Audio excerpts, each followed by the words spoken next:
जय माता दी दोस्तों, मेरे चैनल सुख समृद्धि उपाय में आप सभी लोगों का हार्दिक स्वागत है। जैसा कि नवरात्रि चल रहे हैं, नवरात्रि में कुछ ऐसी चीज़ें होती हैं जो हमें कभी भी दान नहीं करनी चाहिए। बात करेंगे उन्हीं चीज़ों की। वीडियो उपयोगी लगे तो लाइक ज़रूर करिएगा, सब्सक्राइब ज़रूर करिएगा, जो आगे वीडियो मिलती रहें। बढ़ते हैं वीडियो की तरफ।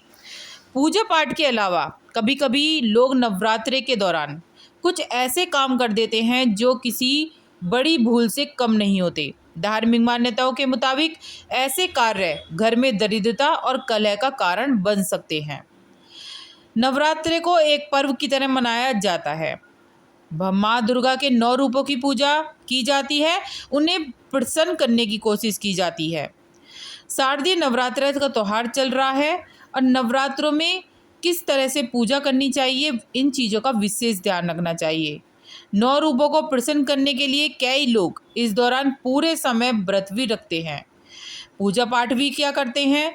नवरात्रि के दौरान कुछ ऐसे काम कर देते हैं जो लोग भूल कर भी ये काम ना करें। बहुत ही ज़्यादा परेशानी हमारे घर में आ सकती है। कोई भिक्षार्थी आता है तो उसे दान अवश्य ही देना चाहिए, और नहीं दिया तो माता रानी क्रोधित भी हो जाती हैं। लेकिन दान की कुछ ऐसी चीज़ें हैं जो हमें भूल कर नहीं करनी चाहिए। जैसे चमड़े से बनी हुई चीज़ें, जैसे बेल्ट है, पर्स है, जूते, जैकेट, कभी भी नवरात्रों में इन चीज़ों का दान नहीं करना चाहिए। चमड़े को जानवर की खाल से बनाया जाता है, इसलिए इसे नवरात्रि के दौरान बिल्कुल भी प्रयोग नहीं किया जाता, तो इन चीज़ों का दान नहीं करना चाहिए। बढ़ते हैं आगे। और पैसा, हमें रुपए पैसे का किसी को उधार नहीं देने चाहिए, ना ही लेने चाहिए। अगर हम नवरात्रि के दौरान ये कार्य करते हैं तो हमारे ऊपर बहुत ज़्यादा कर्ज हो जाता है और वो लौटाने से नहीं लौटा सकता। तो हमें कभी भी किसी से ना ही लेना है उधार पैसा, ना ही किसी को देना है। हमें पूजा से संबंधित माता की सामग्री, जैसे पान है, सुपारी है, लौंग है, पान, सुपारी, लौंग, दूध, दही, छाछ, चीनी, ये कभी भी किसी को नहीं देनी चाहिए नवरात्रि में। खास तौर से बिल्कुल सुबह सुबह, सूर्यास्त के बाद और सूर्योदय से पहले या सूर्योदय के समय आपको बिल्कुल भी ये चीज़ें बिल्कुल भी किसी को नहीं देनी चाहिए। इससे हमारे घर की बरकत चली जाती है। अगर आप गिफ्ट देने की सोच रहे हैं, नवरात्रों में लोग क्या करते हैं, एक दूसरे को गिफ्ट भी उपहार में देते हैं।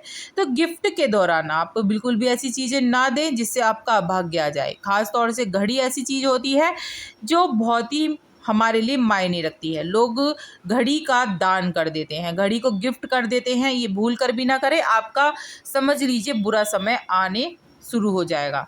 तो ये ऐसी चीज़ है जो आप कभी भी दान ना करें।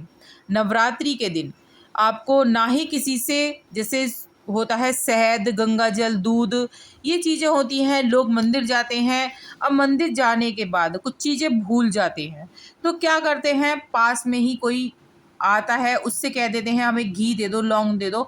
ना ही किसी से ये चीज़ लेनी है आपको, ना ही किसी को ये चीज़ देनी है। दान एक ऐसी चीज़ है जिससे समृद्धि आती है, घर में सुख आता है, और हमारा दिया हुआ दान हमारे आगे आता है। लेकिन गलत तरीके का दिया हुआ दान हमारे गृह खराब कर देता है, घर की बरकत रोक देता है, और हमारे बहुत ही ज़्यादा परेशानी आने लगती है। जैसे कि दूध होता है, उसका दूध जो होता है वो चंद्रमा से सीधा संबंध रखता है। इसका कारक देवी लक्ष्मी होती हैं, भगवान विष्णु होते हैं। कहा जाता है शाम के समय व्यक्ति को दूध बिल्कुल भी किसी को दान नहीं देना चाहिए, घर में धन की कमी होने लगती है। दही की बात करें तो शुक्र ग्रह का कारक माना जाता है। जो व्यक्ति सूर्यास्त के बाद दही का दान करता है, उसके घर से सुख समृद्धि उसके घर से कोसों दूर चली जाती है। अक्सर क्या लोग करते हैं, रोटी, घर की बासी रोटी शाम के समय किसी गरीब को दान कर देते हैं। गलत माना जाता है, घर में दरिद्रता का वास होता है, और पाप के भागीदार भी बनते हैं। तो कभी भी ऐसी चीज़ें ना करें। सूर्यास्त के समय पैसे लेने देने का काम भी ना करें, और ना ही किसी से ले, ना ही किसी को दें। बहुत ही अच्छे महीना चल रहा है नवरात्रि का। कभी भी पुराने कपड़े आप किसी को दान ना करें, ना ही सफ़ेद वस्त्र आप किसी को दान करें, और ना ही काले वस्त्र दान करें। अगर दान करना है तो आप फटे हुए वस्त्र भी दान ना करें। दान करने हैं तो सफ़ेद और काले को छोड़कर नए वस्त्र आप दान कर सकते हैं। इस समय नमक का दान बहुत ज़्यादा शुभ माना जाता है। अगर आप मोटे नमक का दान नवरात्रों में करते हैं तो विशेषकर आपको पुण्य की प्राप्ति मिलेगी। माँ लक्ष्मी की कृपा आपके घर में होगी। माँ दुर्गा का जो आशीर्वाद है वो आपके सिर पर हमेशा के लिए रहेगा। तो ये ऐसी-ऐसी चीज़ें थी जो बहुत ज़रूरी होती हैं हमें पता लगनी। कहते हैं जो श्रृंगार का सामान होता है महिलाएँ यूज़ करती हैं, जैसे कि उसमें आ गया सिंदूर, मंगलसूत्र, पायल, बिछुए, चूड़ियाँ, ये कभी भी किसी को नहीं देनी चाहिए। नवरात्रों में क्या आप कभी भी किसी को नहीं देनी चाहिए, चाहे वो आपकी सगी बहन हो, चाहे वो कोई भी हो, आपको अपना सामान ये चीज़ें नहीं देनी चाहिए। इससे आपका सौभाग्य चला जाता है और आपकी वैवाहिक जीवन बहुत ही खराब होने लगता है। तो इन चीज़ों को देने से बचें। माता से जुड़ी जितनी भी सामान की सामग्री होती हैं, वो किसी को ना दें।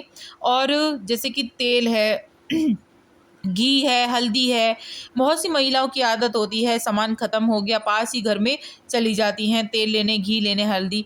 ये जो तेल, घी और हल्दी होता है सौभाग्य का प्रतीक माना जाता है। ये कभी भी किसी को नहीं देनी चाहिए, इससे घर में दरिद्रता आने लगती है। तो ये कुछ ऐसी-ऐसी चीज़ें थी जो आपको बिल्कुल भी नहीं देनी चाहिए।